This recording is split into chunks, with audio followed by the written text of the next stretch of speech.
Sabe, quando a gente pensa em proteger um lugar imenso e complexo como a Amazônia, surge uma pergunta fundamental: como é que se mede o impacto real de uma política de fiscalização? Não é uma questão nada simples, mas a resposta, como a gente vai ver, não está só em contar o número de multas, mas em decifrar a história que os dados contam.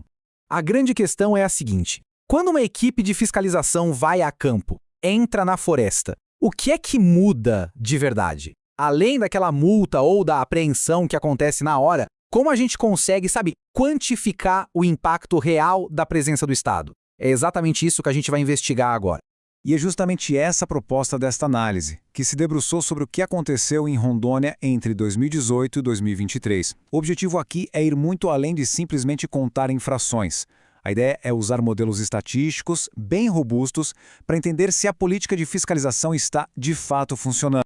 Ok, para resolver esse quebra-cabeça, é preciso ter um plano, um tipo de projeto analítico que permita traduzir as ações do mundo real, como as patrulhas e as inspeções, em insights claros, em números, que mostrem a real eficácia dessas ações.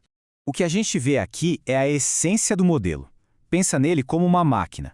De um lado, entra o cenário, as áreas rurais de Rondônia. Através de uma tradução analítica, o modelo mede como o esforço de fiscalização, que é o input, se transforma no output, os autos de infração. É o primeiro passo para medir a eficiência de verdade.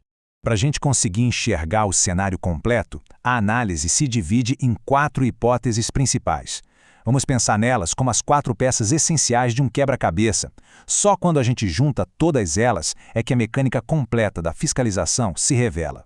Olha, este quadro aqui é basicamente o nosso mapa do tesouro, o nosso roteiro para montar o quebra-cabeça. Ele mostra as 4 dimensões que vamos explorar: a detecção imediata, a H1, o efeito ao longo do tempo, a H2, o custo da ausência, a H3, e a variação entre as regiões, a H4. Vamos mergulhar em cada uma delas. Então vamos lá, começando pela primeira peça do nosso quebra-cabeça, que talvez seja a mais intuitiva de todas: a relação direta entre causa e efeito. A lógica aqui é bem direta, né? A hipótese 1, que a gente pode chamar de mecânica da detecção, basicamente diz que uma presença mais intensa do Estado no território leva a mais crimes ambientais sendo identificados. Em bom português, quanto mais se procura, mais se acha. Simples assim. E como se prova isso matematicamente? Bom, aí entram a correlação e a regressão linear. Pensa assim, a correlação nos diz se o esforço e as infrações estão ligados. Já a regressão vai um passo além. Ela mostra o quão forte é essa ligação. Ela responde: para cada hora a mais de fiscalização, quantas infrações a mais a gente pode esperar encontrar? Certo, essa primeira peça foi a foto do momento. Agora, para a segunda peça, vamos dar um zoom out e olhar o filme completo. O que acontece não só hoje, mas ao longo de vários anos. Aqui, a ideia central é a dissuasão.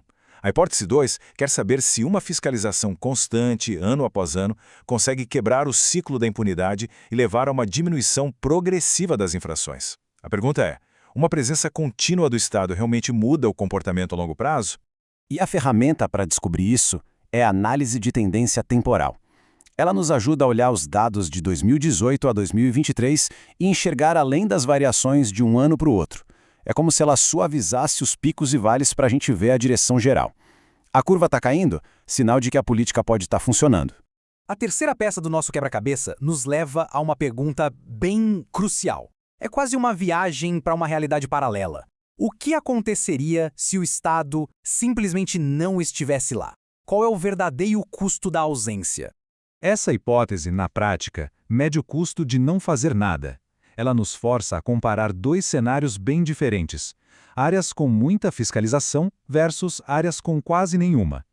A expectativa é bem clara. A ausência do Estado age como um catalisador, acelerando o aumento dos crimes ambientais. Para verificar se essa diferença é real e não só uma coincidência, a ferramenta usada é o teste T de Student. Ele funciona como um tiratima estatístico. É ele quem nos diz se a diferença que a gente vê entre as áreas muito e pouco fiscalizadas é matematicamente real ou se poderia ter acontecido só por acaso. E, finalmente, chegamos à última peça do nosso quebra-cabeça. Uma peça que adiciona uma camada geográfica, que é fundamental para a nossa análise.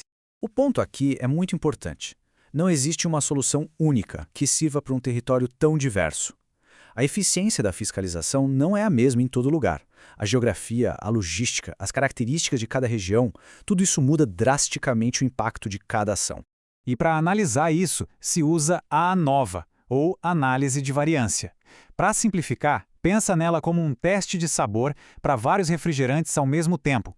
Em vez de comparar só dois, a ANOVA nos permite comparar a eficiência em múltiplas regiões de uma vez só e descobrir se as diferenças que a gente vê entre elas são estatisticamente reais. Certo. Agora que a gente já olhou cada uma das 4 peças separadamente, chegou a hora de juntar todas elas. Vamos ver a imagem completa que elas formam, a tal da visão 360 graus da dinâmica da fiscalização. Este slide aqui ilustra de forma brilhante como tudo se conecta. É um ciclo.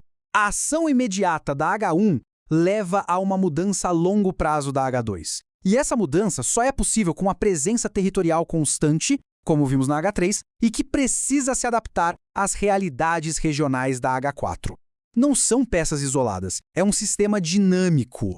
Mas no final das contas, depois de toda essa análise, de toda essa complexidade, por que isso realmente importa? Qual o valor prático disso tudo? Porque isso vai muito, mas muito além de um exercício acadêmico. A mensagem final é clara e direta.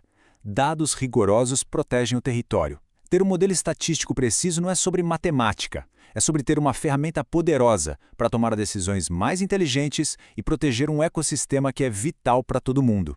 E esse fluxo aqui resume tudo. Entender a dinâmica dos crimes com precisão matemática não é o objetivo final, é o ponto de partida. É essa precisão analítica que alimenta decisões estratégicas, e são essas decisões que, lá na ponta, levam à preservação real do campo.